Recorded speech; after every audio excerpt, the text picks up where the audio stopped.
Okay, great. So this is part of our session that we've been doing on Africana philosophy. This is our last session, and you can find like all the previous talks on YouTube, and this will also be on our YouTube channel. Today we have with us Professor Nkiru Nzegwu, who will be speaking on feminism and African philosophy. Professor Nzegwu is SUNY Distinguished Professor at Binghampton University and Professor Extraordinarius at University of South Africa in the School of Transdisciplinary Research and Graduate Studies. Her research interests lie in the fields of feminist philosophy, African women's studies, African and African diaspora art and aesthetics. And I'll just pass on to her to tell us today about the topic she's speaking of. Okay. I think in a sense that I'm the wrong person to have invited if one is expecting to hear a robust and enthusiastic, full-throated support of feminism. Only because when we see a woman in philosophy, or at least in contemporary times, the assumption is that we are all feminists. But some people beg to differ, and I happen to be one of them. Fundamentally, I have no opposition to feminism insofar as it talks about the advocacy of women, but the advocacy of women in the context of a particular sociopolitical reality. And the sociopolitical reality was one constructed out of 1, imperialism, 2, colonialism, 3, modernity, and 4, capitalism. So when all the 4 elements are combined, what we really need to understand is that implicit in the structures of imperialism, capitalism, modernity, women's issues of feminism is part of it. So in a sense, in the way in which imperialism is an ontology of subjugation, feminism, because it's part and intricate parcel of that, is also involved in the imperialist subjugation ideology. Now, within that reality of capitalism, colonialism, imperialism, and modernity, certain configurations have already been set in place, which the feminist movement strives to address, which is why the issue of the advocacy for women's rights, of women's subjectivity or women's autonomy becomes very important. So within that reality, it makes sense. But even as it makes sense within that reality, it's part of that reality. And for me, the question is, what exists outside of that reality that we're talking about? And there's a tendency not to ask those questions because of the ways in which imperialism has globalized itself through the project of colonialism. And in that expansion of itself, it's made its provincial ideas and ideologies the norm. And once we all tap into it because of our contemporary living and because we have to survive in our contemporary realities and deal with the contemporary challenges that we are facing, we are all part of one expanded universe. But that's not the universe. It's an assumption of a universe because there are other universes as well. So for me, outside of that system that's already been mapped out, and I do that by stepping into another ontology, which I'm now beginning to articulate in my recent work after close to a decade of dealing with the feminist issues, is that now I'm looking at what I call the Ordinary Ontology, Ordinary philosophy, which is earth-based philosophy. And that Ordinary Ontology allows me to step outside of that reality constructed by feminism and relocate to a wider discourse that used to exist prior to the intervention of the imperial project. So there are many indigenous cultures around the world, and many of those indigenous cultures are not versed or invested in the project of feminism because they do understand that there's a different reality that the feminist project is advancing. And so for me, when you're within the reality that's already been mapped out, feminism becomes very important. When you are invested in a different project, which I am now engaged in, feminism becomes a distraction. It's a distraction in the sense that it sucks us into buying into the fundamental issues and it gets us emotionally invested in the whole project of women's rights, women's advocacy, women's sense of autonomy. So it tugs at us emotionally to be part of it. And so many people believe that it's the right thing to do.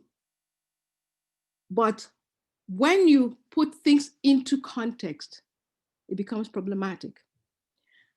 And it's at this point that you find that a lot of things that go on in African philosophy, sometimes it converges with feminism, only insofar as the project of African philosophy that has been advanced for so long is literally an extension of Western philosophy. So for most people who trained in the Anglo-American tradition, they did analytic philosophy.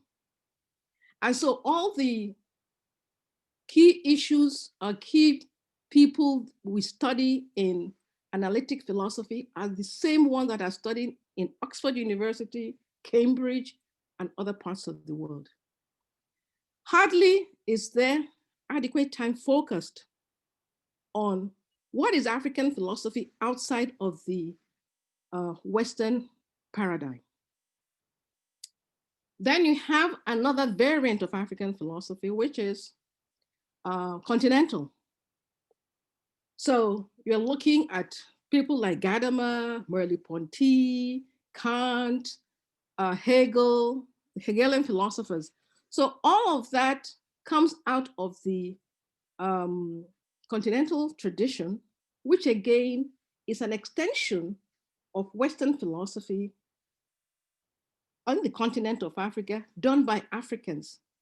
So a lot of those writings are viewed as African philosophy because they're African people who are doing those philosophies.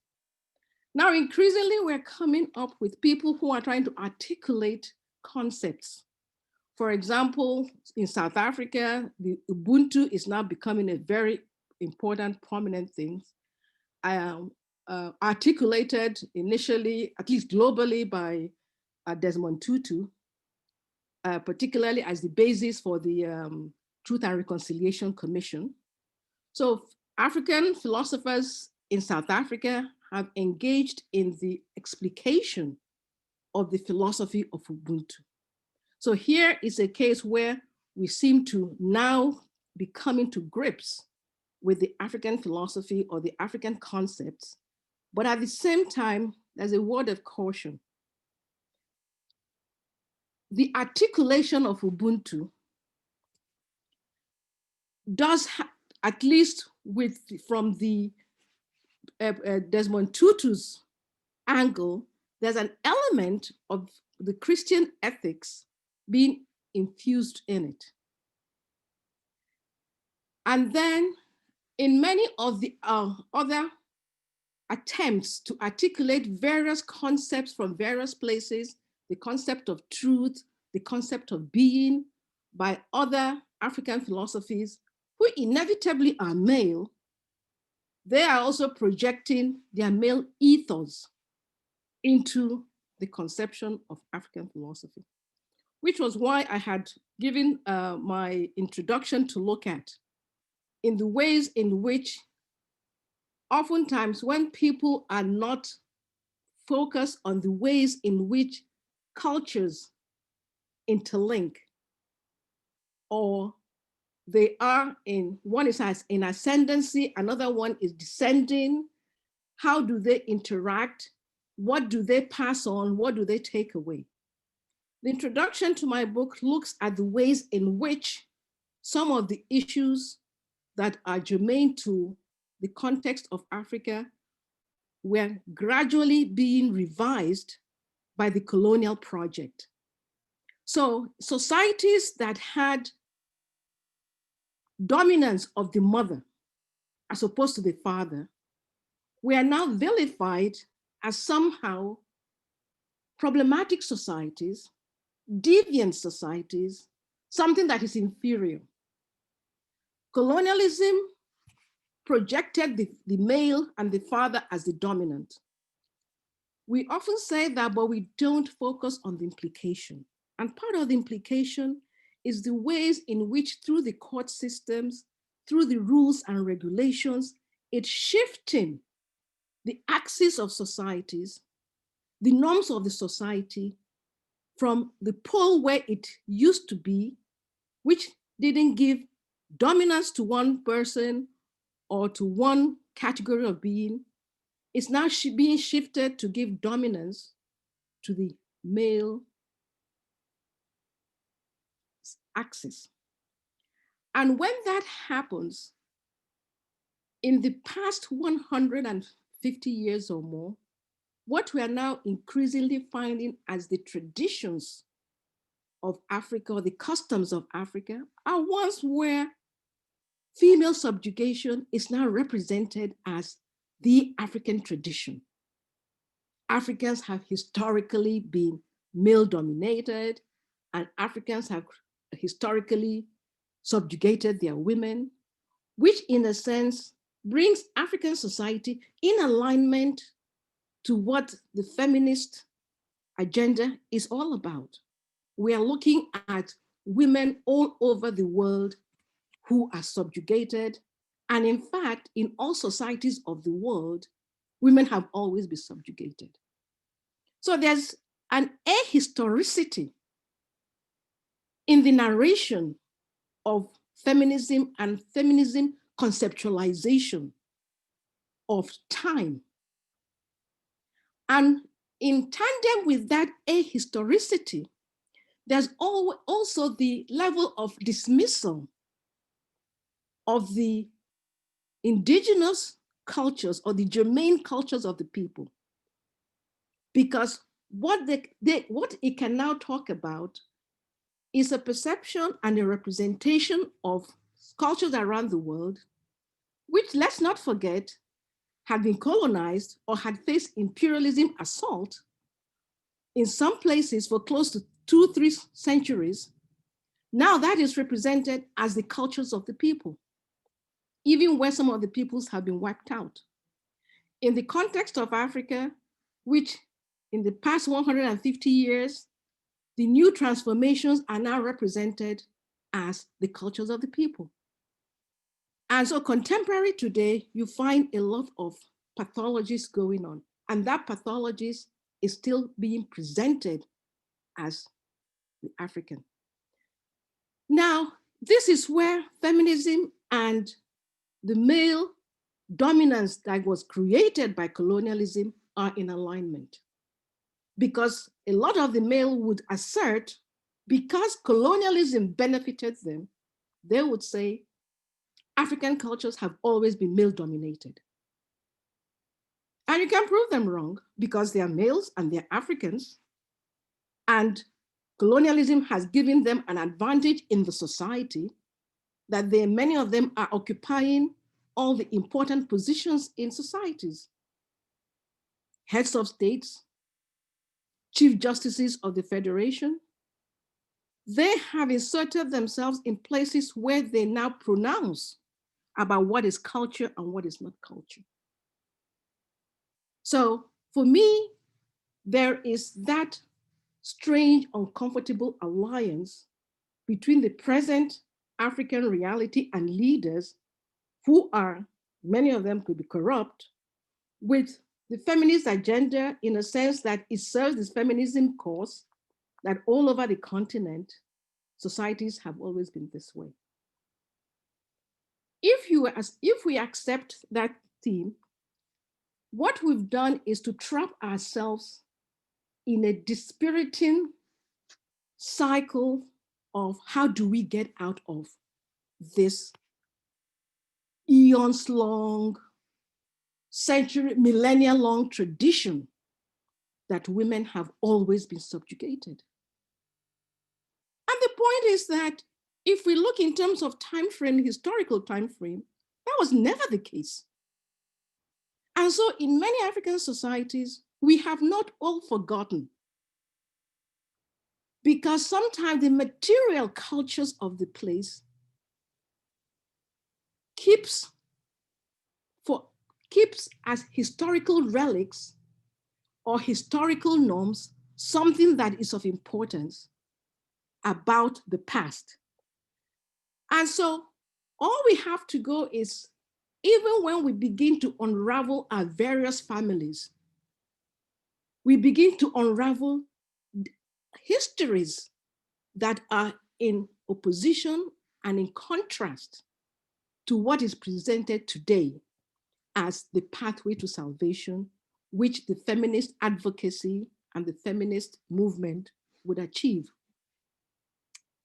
So feminism can try to push for the advocacy of women, but the question it always has to deal with, to what purpose and to what end?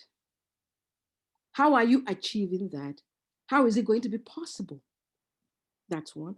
Two, the histories of women in the entirety of the universe is now being collapsed to a history of one specific society that is not necessarily the experience of all women in all societies from the beginning of time. So even if you look into some of the the Native American traditions, some of them have female-centered histories. In Africa before colonialism, close to over 60% of the societies were matrilineal. The mothers were at the center.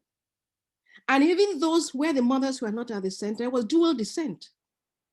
And even when they claim it's patrilineal, the fathers never had total rights. And so you find cultures and societies which recognizes, yes, there's male, yes, there's female, but in the dynamics of the society, the power, which is the basis of the issue, does not reside with anyone. Female are part of the societies and are instrumental to social change and social advancement. Men are part of the society. They're instrumental to social change and social advancement. We know of societies where it's the women who are actually the generals that go to war, who would lead, let's say, the war canoes to go into battle. And if the Omu, who is the dominant female in the society, says there is no war, or she will not lead that battle, implying it is against the anathema of the custom and the earth policies and precepts to go to that war because it's unjust, no male will go to war. So typically when you're talking about war, it's only about male issues. It's not male. The women determine if it's a war that they will fight.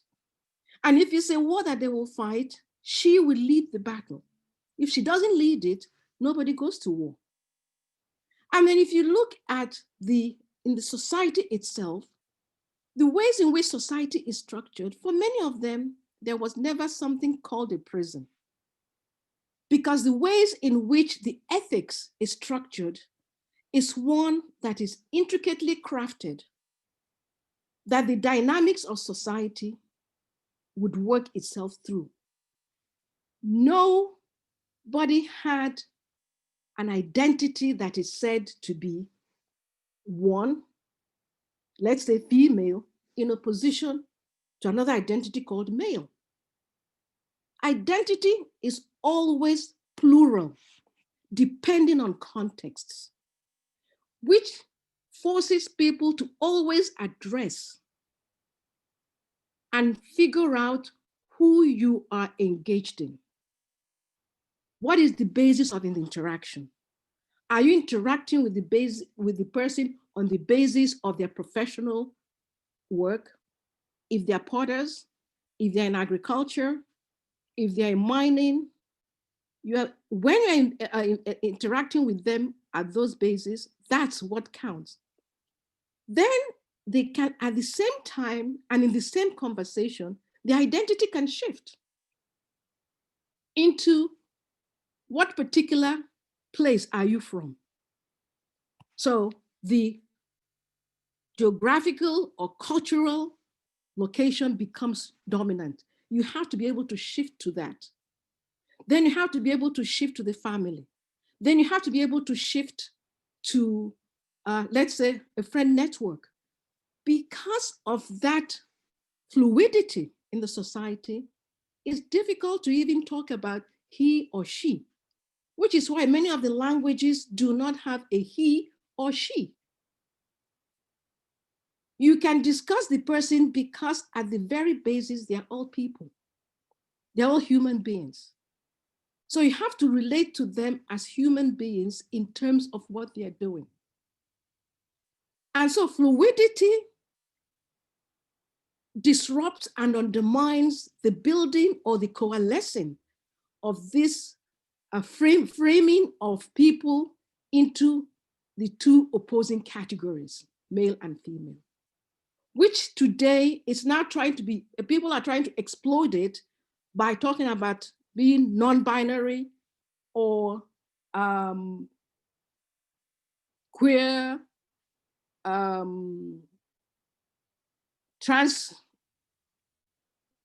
transgender.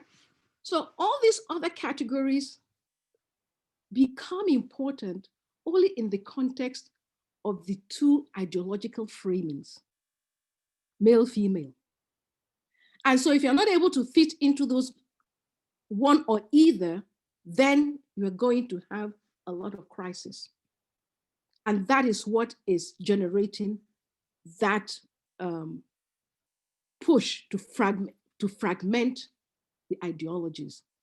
Now, outside of this framing, societies that didn't frame people in those ways took people for who they are, where they are coming from, and how they are coming into the world. The primary thing is, where are you born? Are you human? And if you are born and you are human, then all traits are applicable to everybody in the society. You can participate in various segments of the society, except one. The only one is that of the mother, because the males cannot birth a child. So that's the difference. But other than that, every trait can be inhabited and every identity can be inhabited in various ways. Now, to say that is now to kind of take a step back to begin to understand what is responsible for that framing, that ontology that allows people to talk in this sense, as opposed in the sense of the modernity, capitalism, colonialism imperialism. That other category begins to take the earth as the center. And it's looking at people and everything on earth with the earth as the center. Your well-being depends on the earth. When you die, you go back to the earth. For you to come into being, it requires the work of the earth to even give you life. And so with the earth as the center, it commands us to look at our relationships in a different way, not in the ways in which the patriarchal structure structured it, or capitalism structured it, or that capitalism structured it. And what do I mean by that? At the center of all of those is man as the measure of all things. Man is the center of reality. The other one moves the man out, centers the earth, and every single thing on the earth has to look at the earth as its center, because that's where you derive who you are. So that perspectival shift generates sets and conditions and norms that are interpreted separately in different indigenous societies. And in Africa, it generates in the most multiplicity of cultures and traditions that did not center the man as the basis of society. So if we take that tenet seriously, one of the things that we need to even address is to rebut and undermine this centrality of men in society, which they always claim comes from the tradition. So we're in a better position to say, no, it doesn't come from the tradition. What we are talking about as the tradition is a distortion of the tradition, because even within your families and even within yourselves and the histories offers us a different route and a different way of thinking.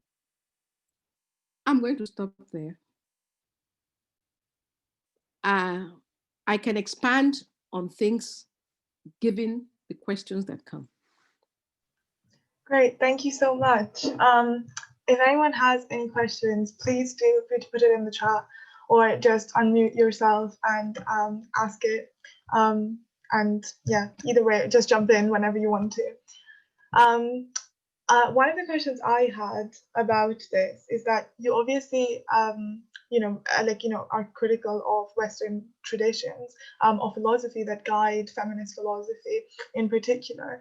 I do think and you write this in your articles, is that you don't think they are helpful interventions in certain contexts. But I'm wondering if there are philosophies that have been created within the geopolitical context of the West that are also useful in African philosophy, say such as interventions by Black feminists or queer theorists. I'm not sure about the African, did you say African American? Yeah, Black feminists, African, yeah. Okay, Black American. Not necessarily. Black American is born within the Western tradition. The distinctiveness is the intersectional feminism that you talk about, in the sense that when you talk about feminism in the context of the larger societies, you're actually talking about white women. It's until you begin the intersections and you realize that most of the themes, objects of concern, are not shared by so-called minority populations. That's when you begin to realize that something else is missing. So you have the Black feminists who talk about, yes, they are Black, but when you talk of Black, you mean Black men. And when you talk of women, you meet white women. And so the strange places where they occupy or things that affect them, and when I say affect them, even that has legal and political implications are never factored into consideration. And that was one of the things that prodded Kimberly Crenshaw to come up with the idea of intersectional feminism, because he came out of a legal challenge where a Black woman was challenging the way she was being treated because she was a Black woman. And the two judges, and the judges at the end of it, looked at it, well, if women can benefit and if Black men can benefit, well, you can't charge racism or sexism. So what actually was happening is that they missed the fact that she is a combination of the two. And insofar as she's a combination of the two, you have to devise a different way of relating to her experiences. And you have to think of a different way of adjudicating on her rights. And so the issues of intersectional feminism is not just for Black women. Chicana women, which is women from the Mexican American, so Chicana women are also adopting it, and many other groups are adopting it as a way to give themselves visibility. So again, it's an important intervention within the framework in which feminism occurs and in which the West is an imperialist culture. It's a culture of an ideology of subjugation of others who are not part of it. So when you look at it that way, whatever is going on, yeah, you can apply it across the globe today. Why? Because imperialism intertwined with capitalism that has become globalized and transnational. We're talking of transnational capitalism, is global. So in that sense, it would be relevant in a sense. But from where I'm located and seeing that imperialism is also problematic and needs to be radically uprooted, and even in fact, capitalism has run its limits because it's beginning to feed on itself. The obscene nature of the wealth agglomeration to the 1% in relation to the part of the world is proof that it's even feeding on itself. So when you look at that, it's not something I'm emulating or thinking that needs to be upheld. It's something that is even disintegrating. Even his concept of individualism, when you push it to its logical conclusion, doesn't hold the societies together. So other things are in place to hold it together. And so when you look at the fabric of the capitalist, transcultural, or transnational reality, what holds it together are coercive practices and strategies. And those coercive practices and strategies, it's not something we need to uphold simply to say we are part of the West or we are civilized. We need to question and challenge those things. For me, that is even a basis for undermining and seeing that it's not going to lead us anywhere. It's going to become a perpetual cycle in which, like the dog chasing its tail, we think we are making progress, but we are really not making any radical fundamental changes. Thank you. Yeah, I guess I'm wondering what your position then is about. You taught like I guess almost like hegemonic discourses in the West that sort of guide people's worldview. But there are people, and there have been movements situated within the West that have worked to subvert the way that, like, like those Western hegemonies of, like, say white feminism, or the dichotomies between, like, like binary man and women, that kind of thing. I guess I'm wondering, like, do you see that as do you see that as having like potential to subvert Western hegemony? I'm not sure how far it will subvert Western hegemony, but it's definitely an attempt to deconstruct it. But we know that deconstruction of it doesn't necessarily imply the moving into a better terrain.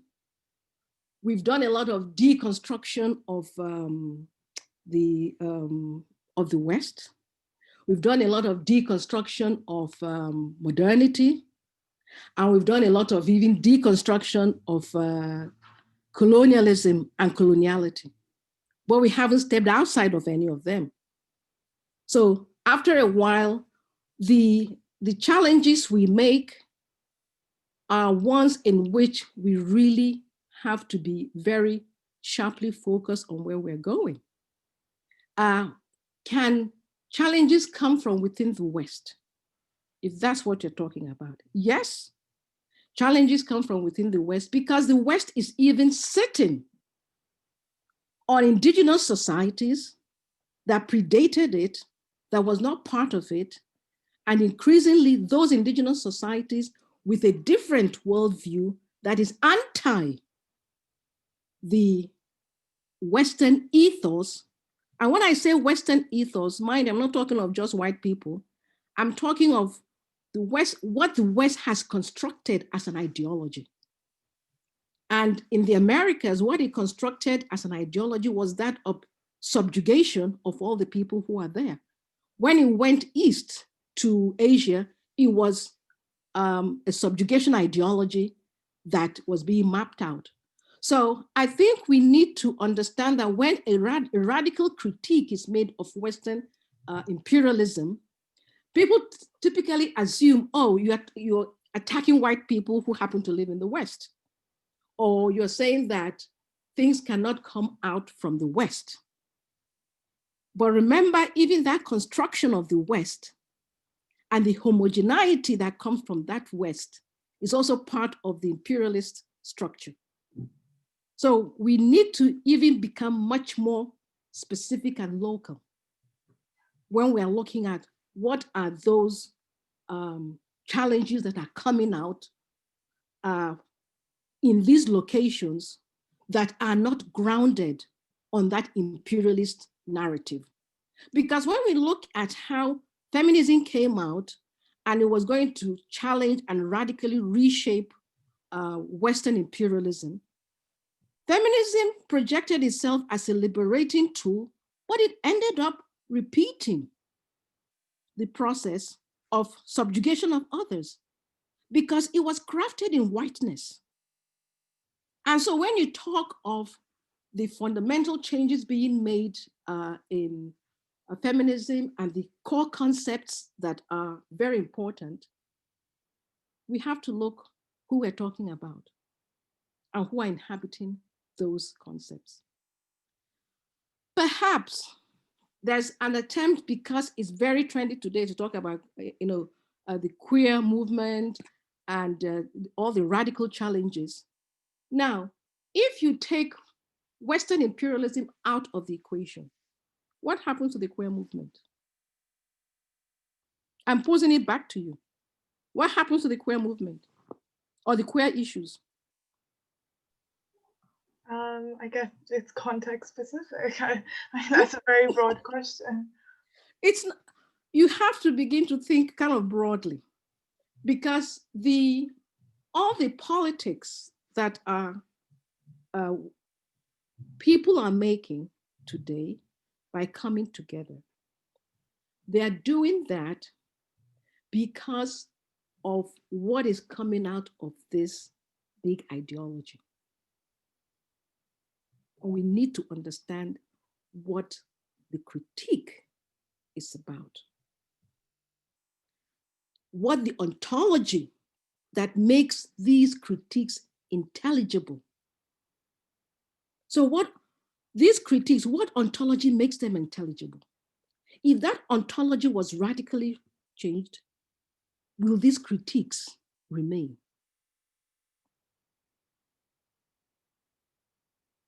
If the queer is treated as, yeah, you are queer, that's it, fine. What will be the problem?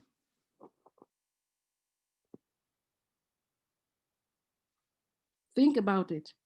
It seems as if I'm having a one-on-one conversation with you and all the others have gone behind their avatars.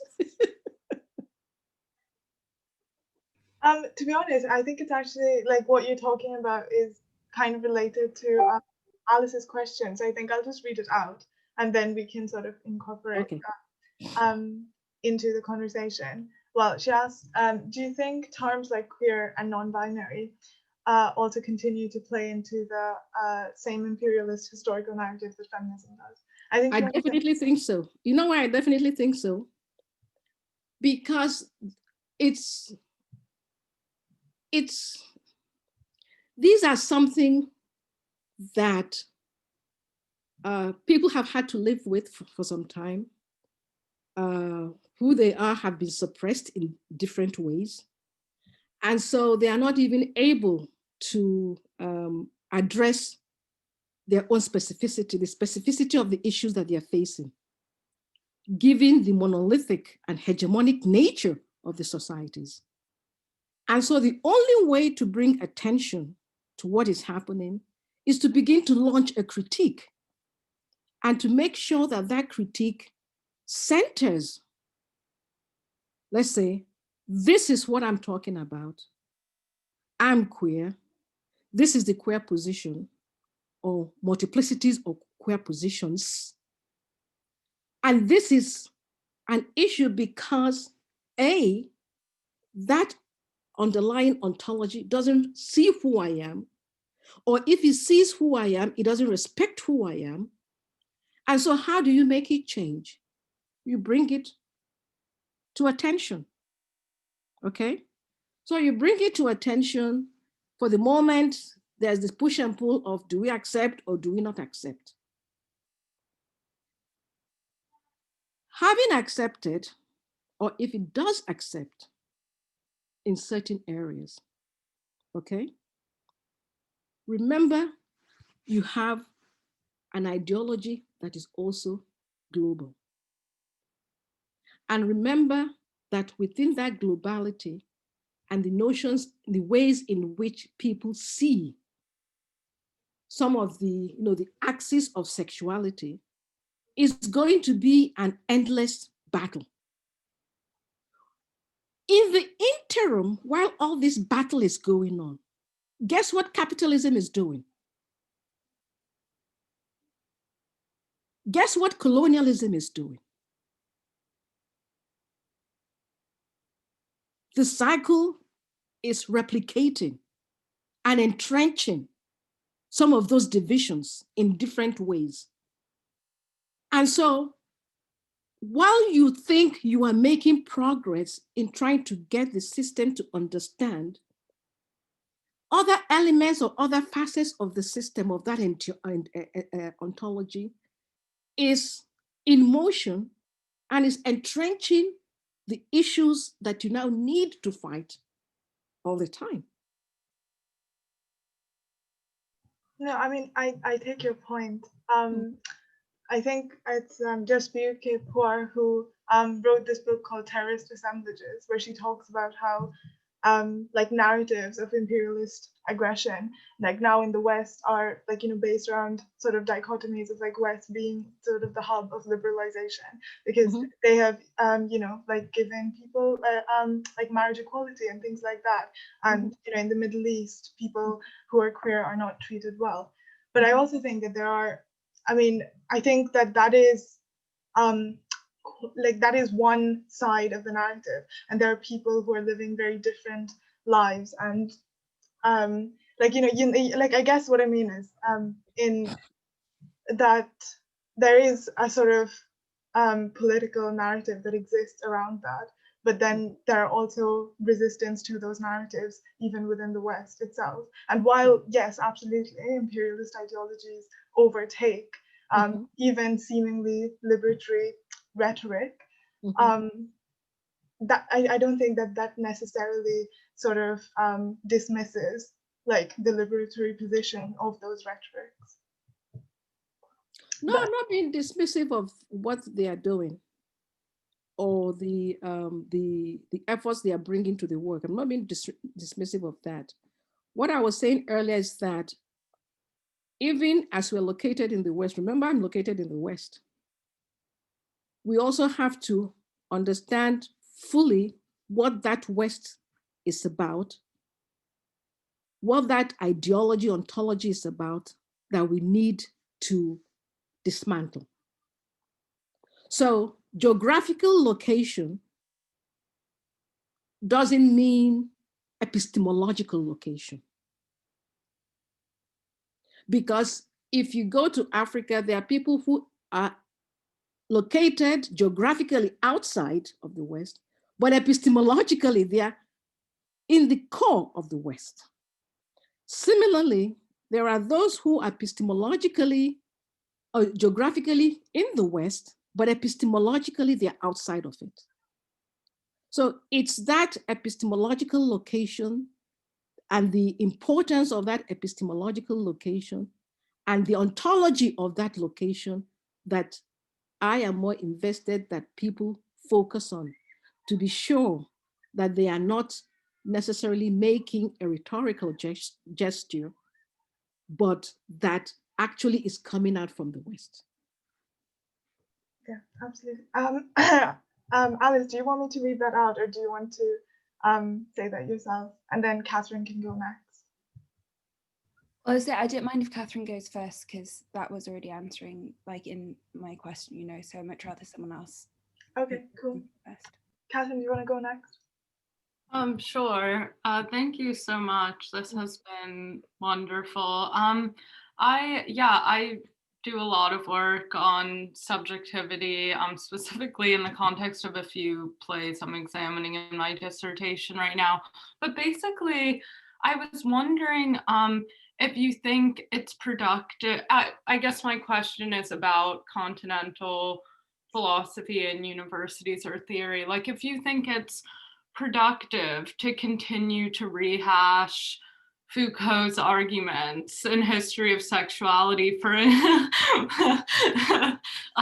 if you think it's productive to rehash these arguments that the Western subject, let's say, arises through the formation of sexuality and sexual identity, or should we seek a departure from this so Western-centered discourse on subjectivity? And then, I don't know, I guess the other part was maybe, I don't know, someone like Butler, should I buy into her claim that gender or sex precedes an I or everything? You know, how should I be challenging these maybe continental perspectives, or to your point, if geographical location doesn't mean epistemological location, how do I navigate these things, even if maybe the artists I'm looking at are operating under Foucauldian theory, etc. So I hope that makes sense. Let me ask you a question. Whose philosophy was Foucault operating under? Let's see if I can trace a genealogy. I'm not a philosophy student. I'm just a poet. Let me think. Yeah, I wish I could call a friend for Actually, this. the way you framed it, where now he has become the master.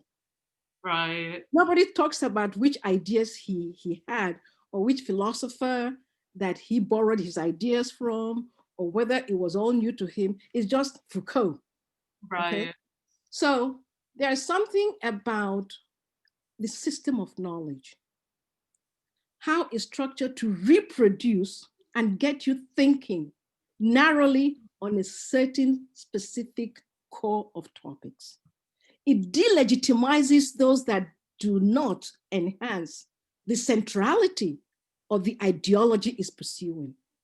So at the time when they were making the case on racism, on the slave trade, they had people who were challenging the slave trade, challenging the whole idea that a human can become property. In the UK, even in the Americas. Ever heard of them? You don't hear about them because their ideas were not part of the mainstream. And so the mainstream's ideas are the ones that is gathered up and then represented as the norm. And that is the norm in which the next generation is socialized and educated in to become knowledgeable about that, because that's how you pass on the ideologies.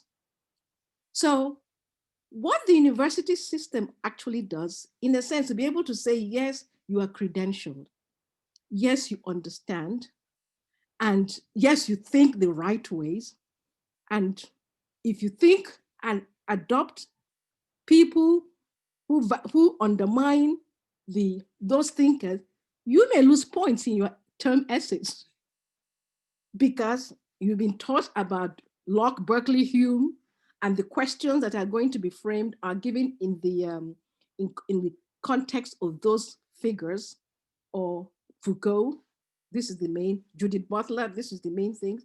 So you're expected to reason and think with them. What do you think is really happening? You are becoming ingrained. You are becoming socialized. Your body is accepting the normative elements of their ideas, okay? In fact, you are being indoctrinated into the ideas.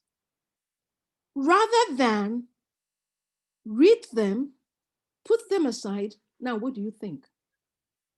So you find a lot of people making rhetorical gestures as a Foucauldian, as a Butler, as this, the need to keep referencing these figures is a way of saying, I can really think for myself. I need these figures to keep walking the path. The only people who are able to do this successfully and get away with it are artists. If you happen to be a poet, you don't need them to think. You don't need them to be who you are. Because each age displays and articulates the concerns of its age. Some of the issues that compel you, that drive you to do things, comes from your sensitivity, your receptivity to what is happening around you. And that really is the legacy that we need to pass on. But the ways in which sometimes the academic structure or the academe structured itself is to ensure that people think this way and have these figures around them. So you create a wall within which they think. And after the time, they can't get outside of the walls because they constantly are thinking in terms of those people that have been handed on to them. So my response to you is, sure, read them. Read Foucault, read Butler. The question is, what do you bring to the table in your dissertation that may be radically different from what Judith Butler is thinking, or even from Foucault, but you're ready to defend it. And that's how we move forward. Yeah, thank you. I need to be told that I don't need Foucault to be myself. No, but I'm wondering also if, I recently read a few theoretical texts that really draw from the author's embodied experience, specifically as queer individuals in Western society. And I was wondering if you think that's an alternative model, like a philosophy that involves one's embodied experience, or if that's very self-centered. Yeah. If it strikes you as very important, and it strikes you as meaningful, my response would go, explore it. Explore it. You might, in the process of exploration, find, it doesn't go far enough. But that doesn't mean you drop it. Because if you see it doesn't go far enough, that means you see progression that you would want to add to it, as opposed to, okay, it doesn't go far enough, let me drop it.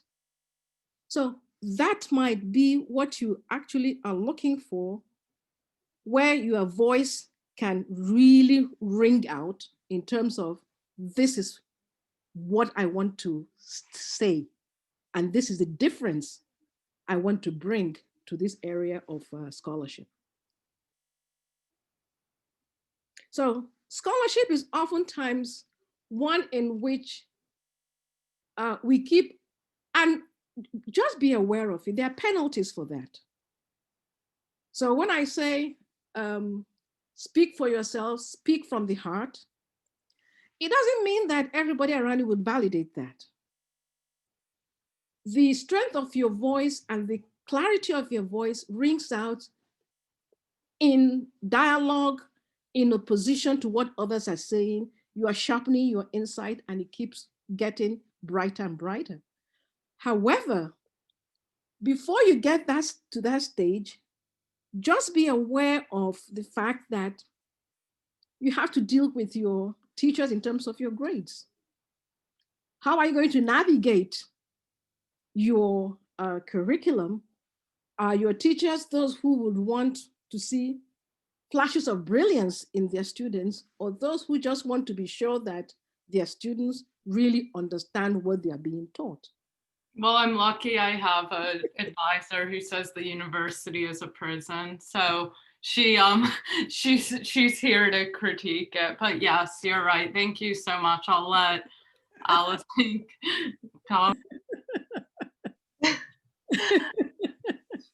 I think Alice has lots of points that she wants to add onto all of that. So go ahead. Thank you.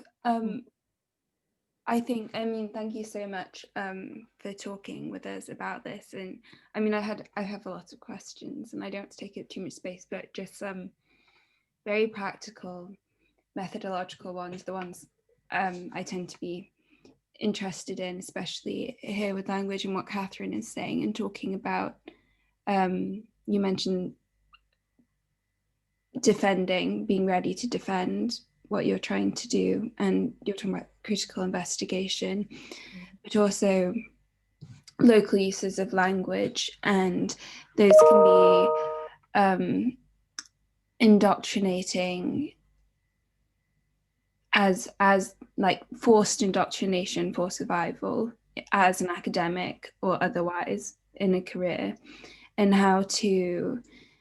and we're talking about Foucault and the continental analytic divide, which I've just been worrying a lot recently, or for a long time, but I think it's so pervasive that it's just this big distraction from bigger, and it's manifest of a deeper problem that we're not even going to start to address larger exclusions and problems within the academy, because we're so obsessed with figuring out what that divide is, and that because no one will actually tell us, and then B, figuring out that it's not actually based on anything, it's just like a British imperialist construct, and then having to try and like even that be controversial within philosophy, to take it as like a lens if I'm at a British university to want to study Kant, which seems ridiculous, and then to even have to use continental philosophy as a way to say talk about like Indian philosophy,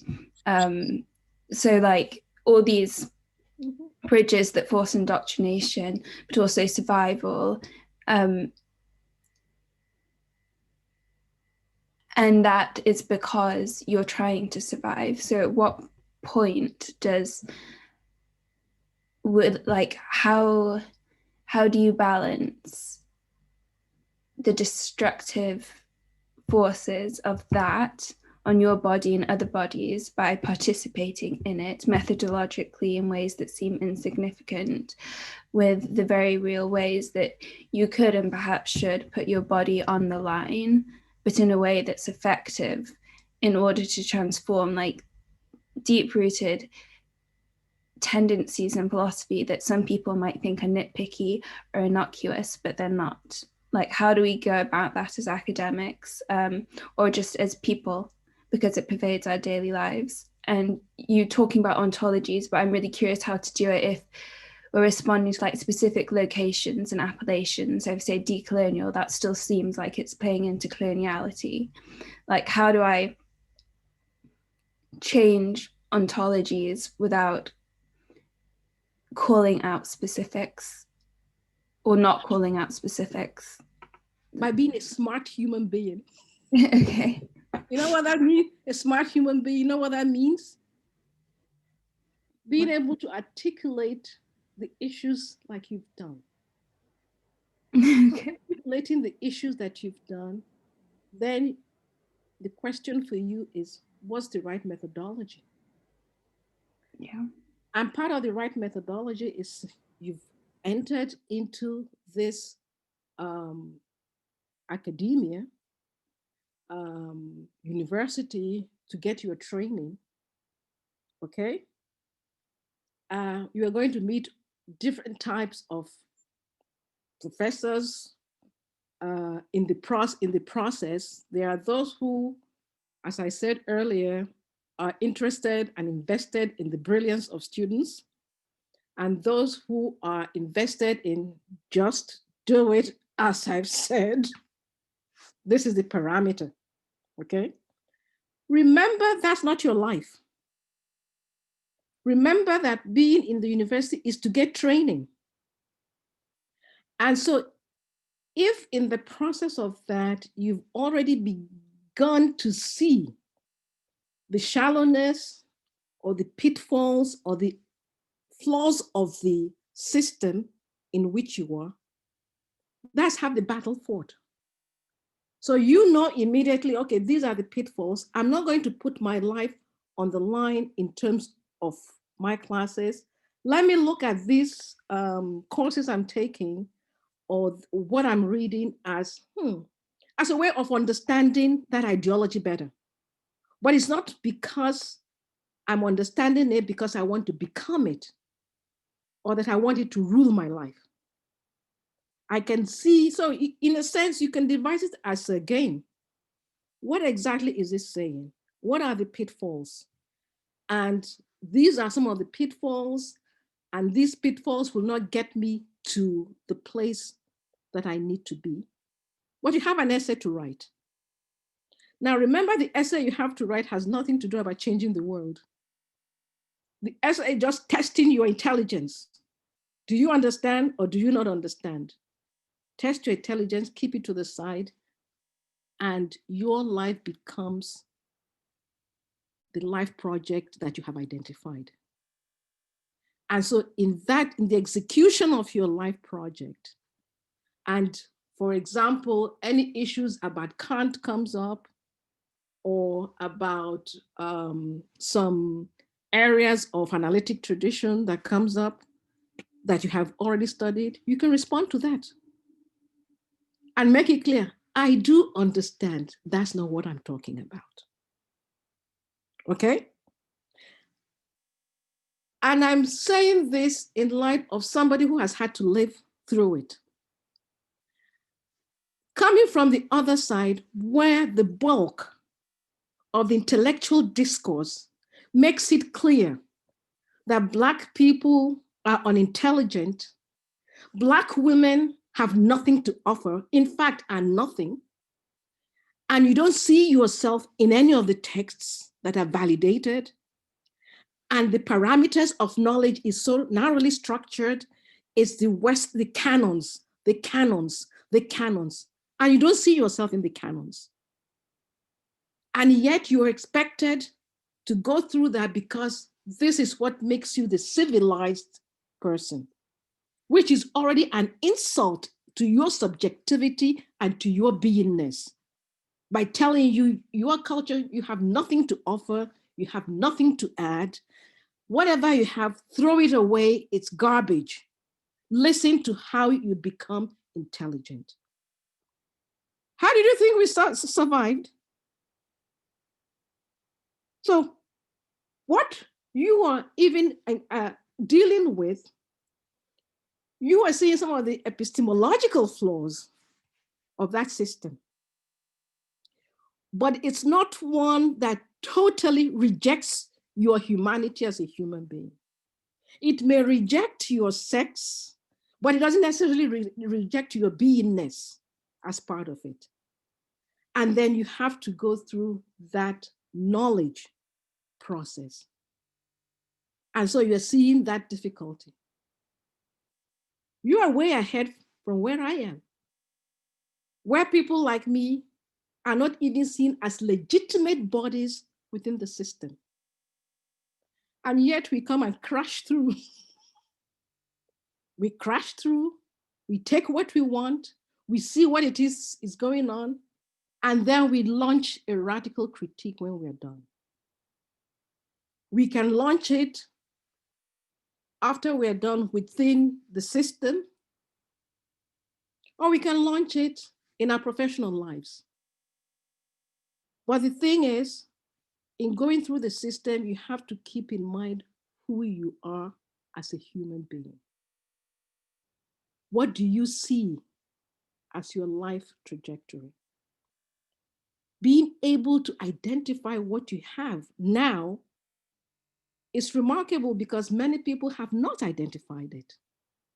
In fact, many people are so habituated with the system, they don't see any problems with it.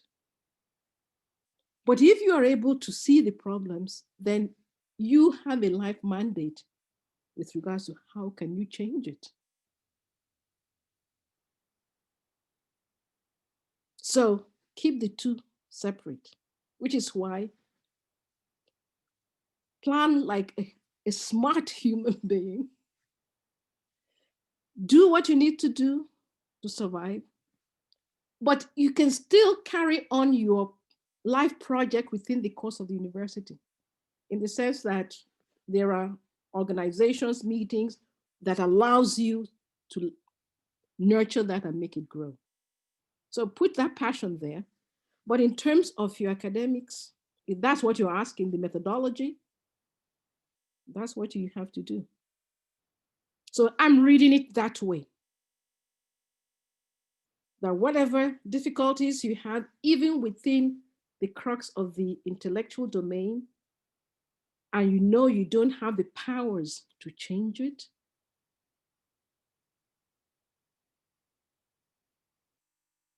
still be able to do your work and then raise those issues of change as you become more settled, as you become surer of your position. Does that address what you're asking?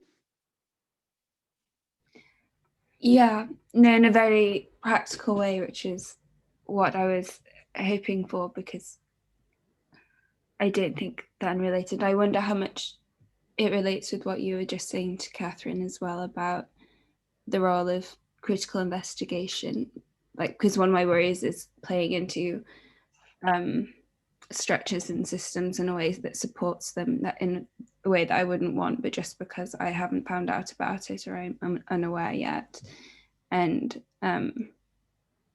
it seems like becoming secure of your position is not only like material, but also like intellectual in that regard for making decisions. But I don't know if you've thoughts on that as well. I hear what you're saying about kind of investing in it. I'm not wanting to invest in something you've seen to be somewhat problematic. Okay, there's something that you're facing, you have to go through, which is part of your academic work, academic challenges, and then it would seem as if you keep that trajectory, you're participating in it, you are reinforcing it. Is that what you're saying? Is that one of the concerns? Yeah, and even if you try and take an active stance of resistance against something, that somehow is actually supporting something that you don't want to support as well. So not just the academic trajectory, but like if I try to do a specific project, say that's a form of activism, but just because I don't know something about the underlying structures, that it's... Can you be allowed to do that? Can you be allowed to?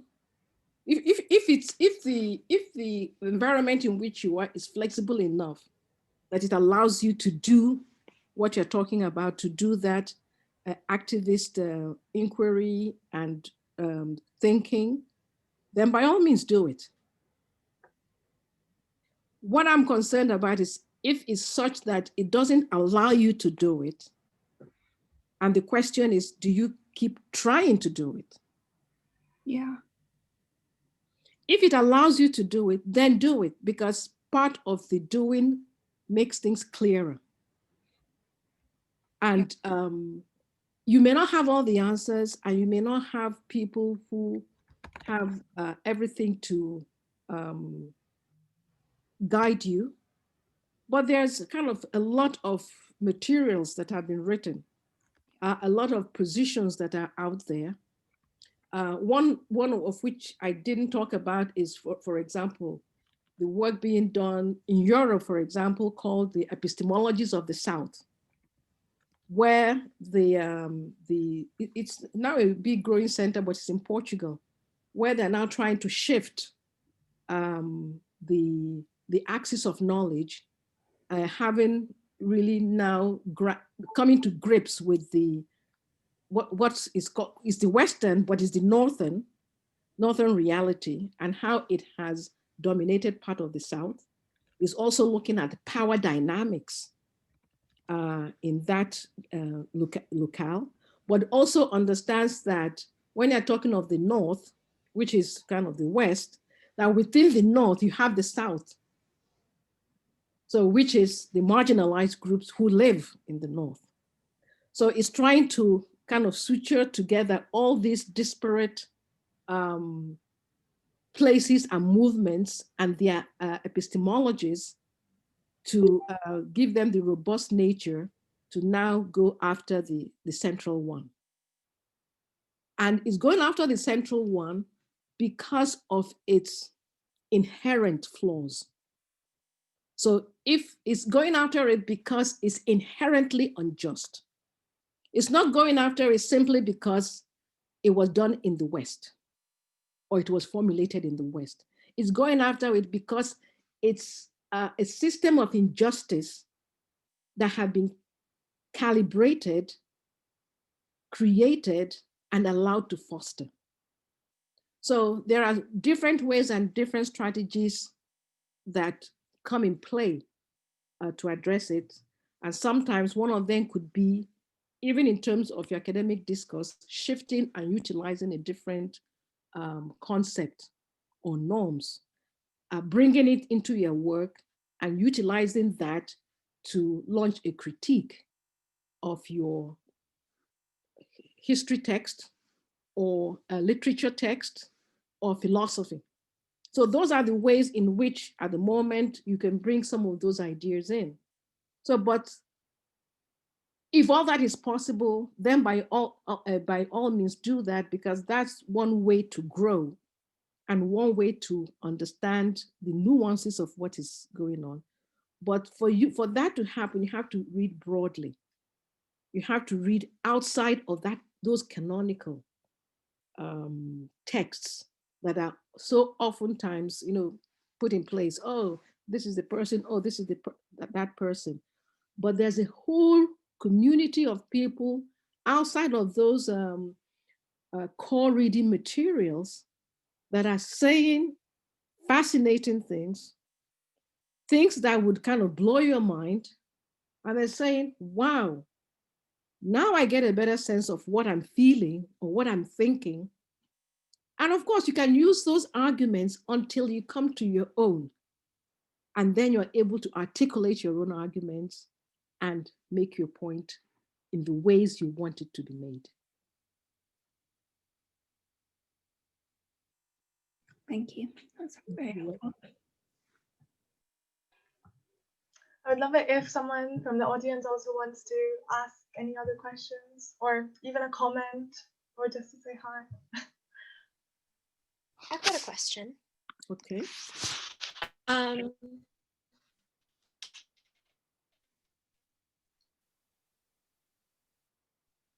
Sorry, Phoebe, you're So much.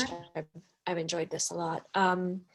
Is of Western ideas onto Africa, and in the context of the idea of projecting or extending something, I'm wondering, when you said that feminism can bring Africa into alignment with a sort of pre-existing Western agenda, I wonder how much you see this project as also attempting to bring Africa into alignment with European historical development, in the sense that Europeans can only conceive the sort of development of gender relations as progressing from the subjugation of women to the liberation of women, or the equalization of women through feminism.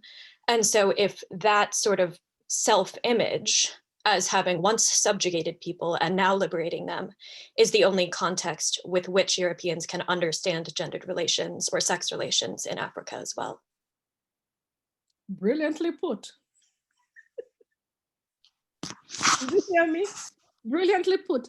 That's the problem that feminism has been encountering, and it's decade after decade. In the 90s, it encountered it with the push with regards to third world feminism. Then it encountered it with the push of transnational feminism. But each time the push is made, feminism then realigns itself in its self-image. And in the realignment, it then centers the white female always at the center, always as the harbinger and the seer of where to go, and implying that no other cultures, no other peoples can apprehend or see where to go, because in the subjugation of women, white women liberated themselves first, and therefore they claimed the mantle of being the voyager, the madame of discovery, not the masters of discovery, the madames of discovery. And here is this new world that this is how women would be free, or the liberation. Even the conception of what liberation is very heavily grounded in that Western reality. Even the whole idea of subjectivity is very heavily anchored into that Western reality. And when they talk about individualism and the individual and rights, the conception of rights, the conception of individualism is pivoted on what the Western reality is. And what is the Western reality? The fusion of that patriarchal structure, which is tied, and the basis of the economic side of it, the capitalist side of it, the globalization side of it, which began in the 15th century with the imperialism towards the Americas, then to Asia, before Africa. All of that is what is the ideological framing of the West. So when you talk about the West, it's not so much the geography, it's the ideological framing. And that ideological framing is shared by those who consider themselves members of the West. And now this is where geography and ideology come together. And when ideology and the things come together, and geography, now it's in the global North. And so those in the global South are still part of the inferior peoples who need to be part of the project. But the leaders of the project always have to be white men or white women. Now, transnationalism came in through transnational capital, which then exported that 1% of the West to the other regions of the world, so that when you get to South Africa, that 1% thinks like the 1% in any part of Europe or in the UK. And so then you have this radiation of the 1% thinking alike. That's when you have the transnational effect of capitalism, which is the transnational effect of imperialism. So ultimately, when feminism is talking about itself and is so focused on itself, it's reproducing imperialism, it's reproducing capitalism, because even the normative concepts of capitalism is the same concept of individualism, the same belief of the market. The market suddenly has become something that is sentient. The market thinks, the market does that. But these are part of the things we have displaced into that capitalist structure, which is part of the social aspects of the society that have been displaced and made to seem as if they're arbitrary and they're operating on their own, but they're sentient. But somehow they always do the bidding of the white powered society. They never do the bidding of the Aboriginals of Australia. They never do the biddings of anybody in Africa. So you find that that so-called artificial abstract structure is really not abstract. It's a projection of the ideological framing that have centered the powers of the West. And here's my point with regard to feminism. When I say feminism, before you even existed, I was. In the sense of, if you take it in terms of time frame, for those who have history, the histories of the world go further than the histories of the European center from which the Western imperialism emerged.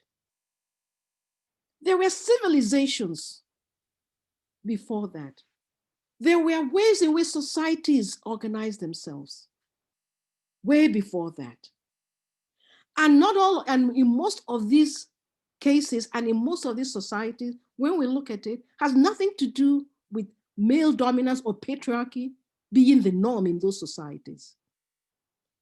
And the issues of male dominance didn't arise because of how societies differently calibrated itself. So we can go back to 500 years ago. No, 5,000 years ago. We can keep pushing these things back. And feminism that began formally in the late 19th century, earlier 20th century, is telling us that 5,000 years ago, this is how the world was. But more importantly, it was shaped the way it is shaping the world today. That's historically ahistorical. So when you begin to push the tenets where feminism has pitched its pivots, that is the area that I'm critiquing. And that critique comes from the ways in which it casts its ideological framework, which is that Western framework. That self-reflexivity is very much geographic and ideological. And it doesn't allow the fact that any other regions of the world can have a progressive idea which it hasn't even thought about. If it doesn't think about it, it never existed. And in fact, when he hears it the first time, he will dispute it. But when it's over the time makes it its own, then it becomes legitimate. And we've seen the ways in which even feminism have co-opted certain ideas from certain areas and made it its own, and then presented this as this is where we need to go. If you've never seen anything before, how can you bring that reality to fruition? And so for most of the time, the model that feminism sees as the basis of equality, guess what? It's men. What do men have? We got to get some of that. Once we get some of that, we know we're equal. In the structure of governance, well, if we get that key position that says head of state or prime minister, we know we have become equal. So feminism constantly utilizing male bodies to understand and comprehend what equality means. Roll the reel backward, you understand why it thinks that way. And why even in the conceptualization of equality, it cannot even argue for things that affect women, because in its mind, to argue for the exceptionalism of women in certain areas implies a disavowal of equality. Here is one that always freaks me out. We are pregnant. And it's supposed to be a trendy, enlightening things to say. We are pregnant. My question is, have you ever been pregnant? Because if you understand what pregnancy and what women go through pregnancy and their bodies, you cannot have a case of we are pregnant. You could say my wife is pregnant or my girlfriend is pregnant. But please, as a male, don't insert yourself into we are pregnant. Because doing that, in a sense, on the one hand, seems to show that you are in sympathy, which is an admirable trait. But to do that, you are nullifying and expunging all the other things that she is going through. And so why is all the other things that she is going through not of importance, but your feeling of togetherness is more important?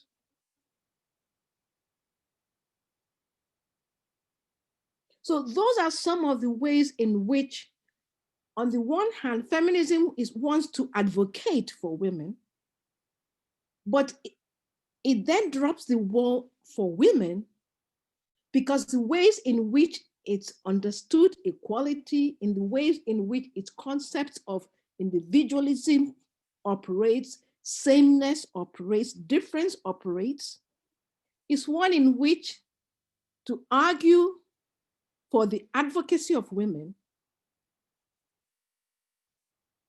when it undermines the primacy of the man,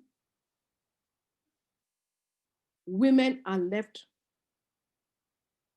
outside of the bargain. Because if you push too much for women, then men are going to say, this is exceptionalism. If we don't have it, but women have it, then we are at a lesser position and we don't have equality. So the only equality we can have is the one that men have. And so those other aspects of our life that men don't have, tough luck on you.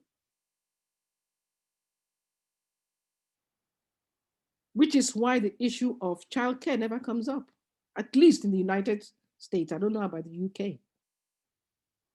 Figure it out. There are a lot of things that women have to figure out. So the bottom line is that there are aspects of reality where if you haven't seen ways in which societies can inhabit without anyone having dominance over the other,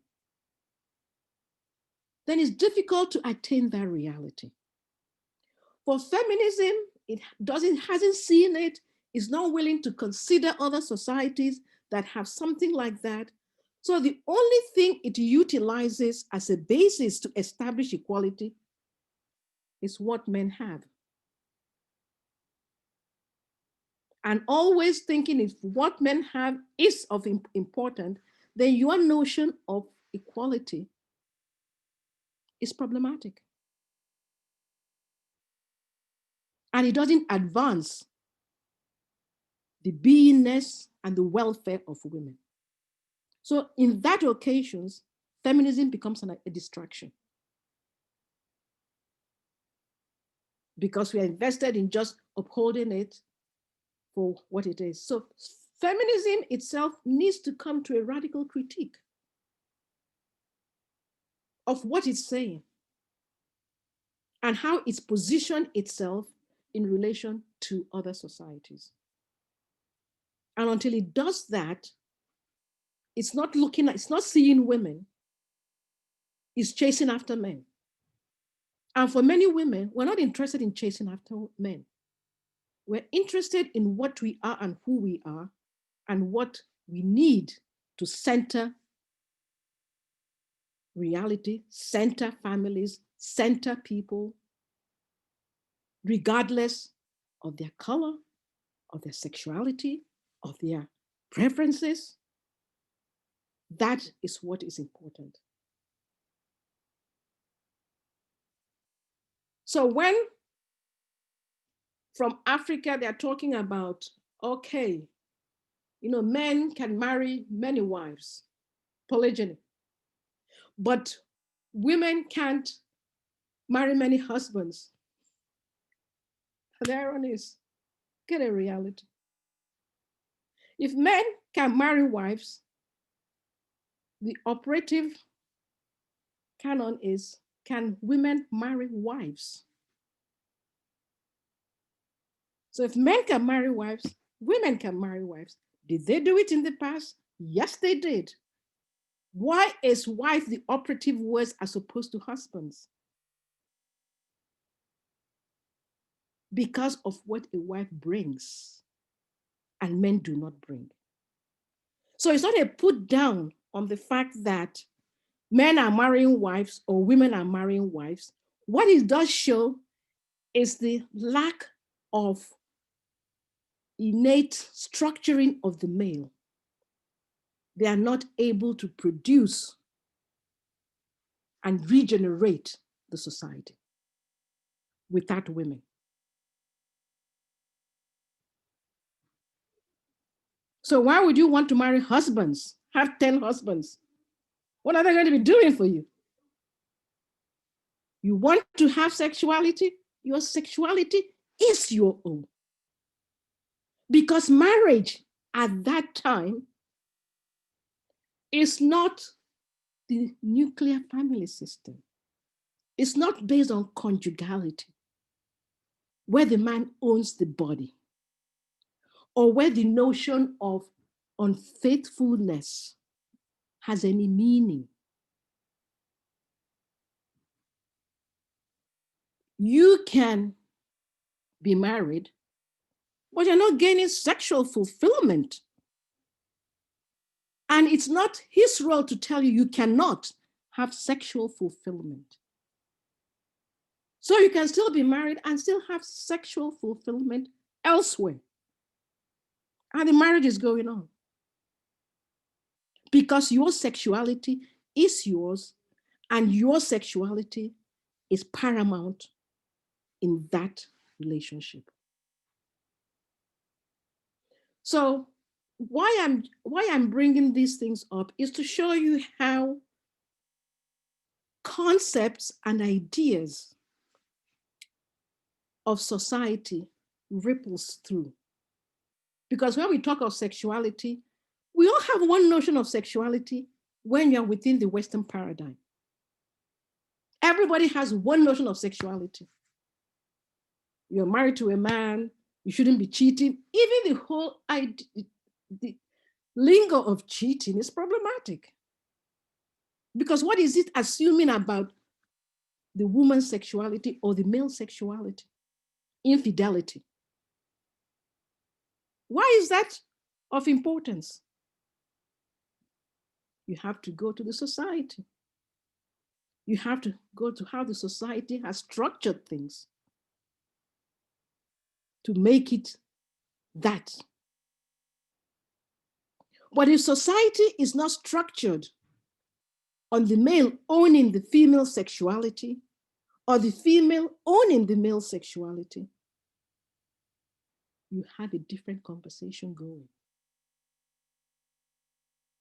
If you're going to talk about equality and you have a different society in place, and the women are part of the administrative structure of the society, and their voice counts and respected, what are we talking about equality? What type of equality are we talking about? So once we are within feminism, we are seeing through Western reality. And insofar as we're seeing through Western reality, only certain questions become legitimate. Only certain ways of interrelationship become legitimate. And it's giving that ideological power. And then people talk about it as if it's the only ways that society or the universe have ensured that we can be together. So you are right on with regards to that self-reflection, self-reflexivity. Thanks, Nkiru. Sorry, Phoebe, do you have anything to add? Oh, just very briefly to wrap up, just it sort of circles back to what we were saying at the very beginning and sort of the question about gender identity and queerness and the difference between critiquing a system whose ontological assumptions you accept and recognizing that the emergence of those categories in the first place is a historical process that's not universalizable.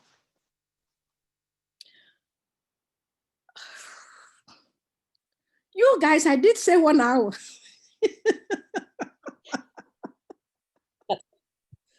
Now you're putting me to 2-hour discussion. Well, the thing about the self-critique of the, Phoebe, come back. I need to see your face to be sure I'm saying it the right way. Rephrase it again. I was just trying to draw back some of what you just said to the first point about gender identity, and to say that when we say there's a legitimate critique coming from the West, and we need to recognize the critique of the thinkers in the West, that there's a really important difference between critiquing within the acceptance of assumptions about categories of being and recognizing that the emergence of those categories of being itself is a historical process that's not like replicatable everywhere geographically or conceptually.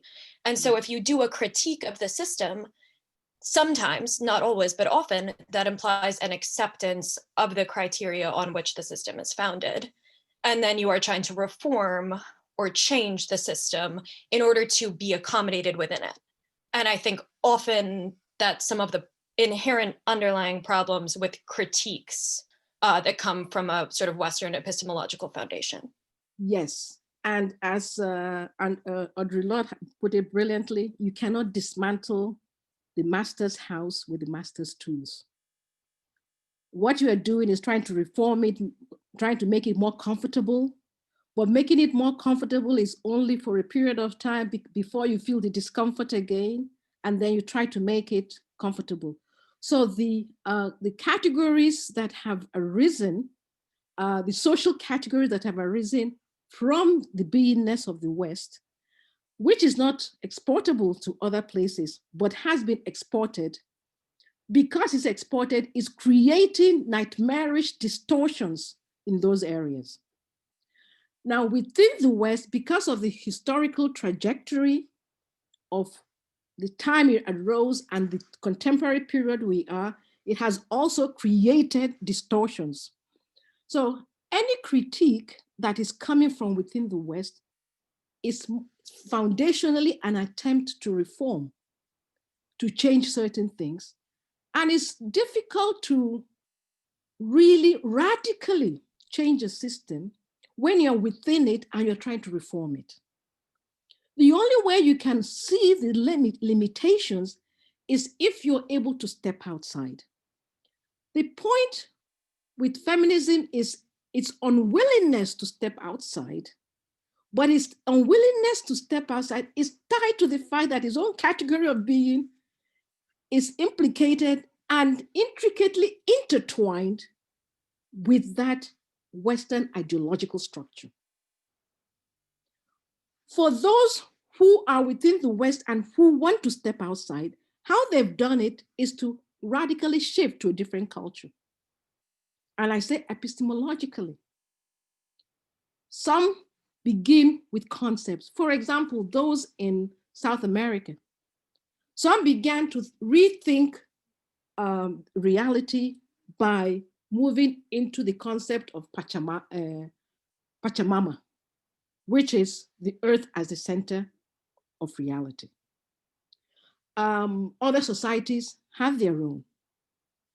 And so from that location, you are seeing how those other societies have knitted a different pattern, a different social configuration that now allows you to see, okay, these things are possible. For example, there are Native American societies where people are talking, oh, homosexual, lesbian. They don't have it. They have a category of people, but they are not seen as pathological beings. They're seen as vital part and parcel of society, that they bring a particular vision to society, something to be celebrated as opposed to something to be denigrated. So within feminism, and you're trying to move around how to modify to make sure that the queer perspective is incorporated, you're going to move only so far. Because the category of being that you're moving to insert the queer category is still going to vehemently try to abort it. And if it doesn't successfully abort it, keep creating tensions. And so you are going to be in this perpetual cycle of addressing things. How do I know that? Race. How long has race been a problem in the United States? Forever. When do we think we're going to solve it? Forever. The reluctance of those categories of being to accept is what is the problem. And so once you understand that category of being and you understand its limitation, but categories of being can be uprooted, dismantled, and thrown away, it doesn't mean that people fail to exist. It means that people are now ready to knit a different social reality that allows a lot of other things to come to fruition. Certain categories become meaningless. The categories of rights, I have this right. How can you talk of having rights when, for example, the earth, you haven't even recognized the non-existence of your rights before the earth? How can you exist without the earth? But you pull to yourself the right to be able to adjudicate what happens to the earth's resource, how you're going to utilize the earth, how you're going to mine here and mine there, and create sores and wound, and you don't bother about the inevitability that these destructions, you are harming a living organism because you don't see the earth as having life. And so when you have put yourself in that place, it's when you're talking about the right to do whatever. But if you shift your perspective, that conception of right literally has to go. People talk of religion. We have to build cathedrals to our maker. That's the maker of their figment of imagination. But the earth on which you are standing, which by itself is a living organism that makes you be, you're already in the presence of your maker. And so how do we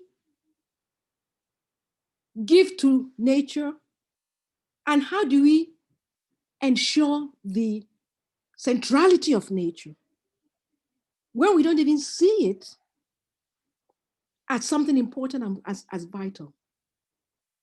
When we think the market that we created is more important, and then we create artificial currency.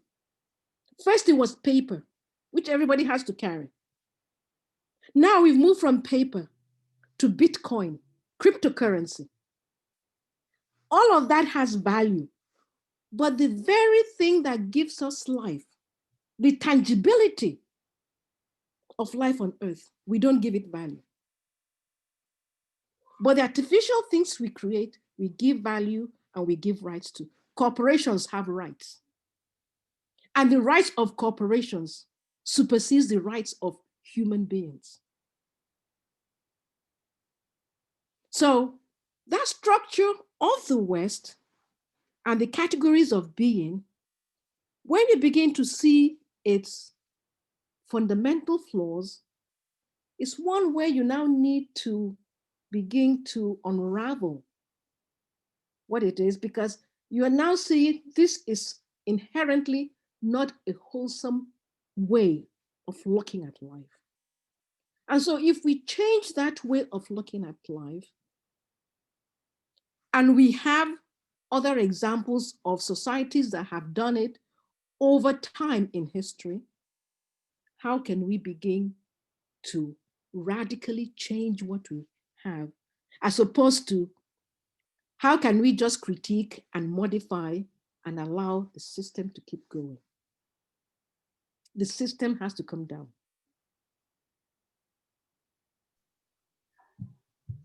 Thanks, Nkiru. You're right, we are coming up to 2 hours. So I think I'll just end with a comment that Zaman made. Zaman says, discussion of Western feminist ideas being applied globally is reminiscent of Chandra Mohanty's criticism of Western feminism in her essays Under Western Eyes and Feminism Without Borders. If you would like to comment on that. Now, Chandra Mohanty's comments, Chandra Mohanty's work was not designed to overthrow feminism. Chandra Mohanty was making a modification, you can say reform, to create a space for third world feminism within the larger feminism context, critiquing the Western aspect of it, but the ideas of feminism being global. So the globality of the feminism she's talking about is the globality of feminism that was projected by Western imperialism. And my discussion, that is a distraction for me. All of that needs to be uprooted in the process of uprooting Western imperialism. So even the decolonization project that certain areas are involved in cannot be total and comprehensive if in the process of decolonizing, you are retaining feminism that is part of that coloniality moment. So we are in two different spheres. The reason why Chandra Mohanty would want to rescue feminism is going to be tied to the specific geographical location she emerged from, India, which is where her roots sit, where the current book on caste has amplified the issue of the caste structure within India. So there's a lot that India needs to critique within the Hindu, not all Hindu, but part of the Hindu normative philosophy that talks about the untouchables. Okay, but we know that there are aspects of Hinduism that undermines this whole notion of dichotomies. Does anybody know that? There's an aspect of Hinduism that does not give credence to all those caste structures.